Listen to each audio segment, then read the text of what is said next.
Hello guys. So, kinukwento ko lang sa inyo ngayon yung pagpunta ko sa conference namin as representatives of the Royal College of Nursing. This is the hotel that I've stayed with, Delta Marriott in Bristol. At ang saya po kasi this is my second time actually. Ayan, pasayaw-sayaw pa ako dyan. Patse daw. Anyway, ito po ang Clifton Suspension Bridge. Kasama ko si Nash. Is it? And then yung aming mga food. Ito po yung first night.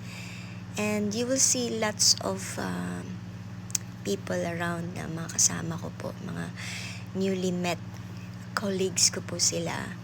And I truly enjoyed it. Free accommodation po ito para po kami ay magkaroon ng mga usapan about the union, of course, concerning the nursing. And then, ayan, pauwi na kami dito. Namasyal kami sa Cathedral ng Bristol. And that's it.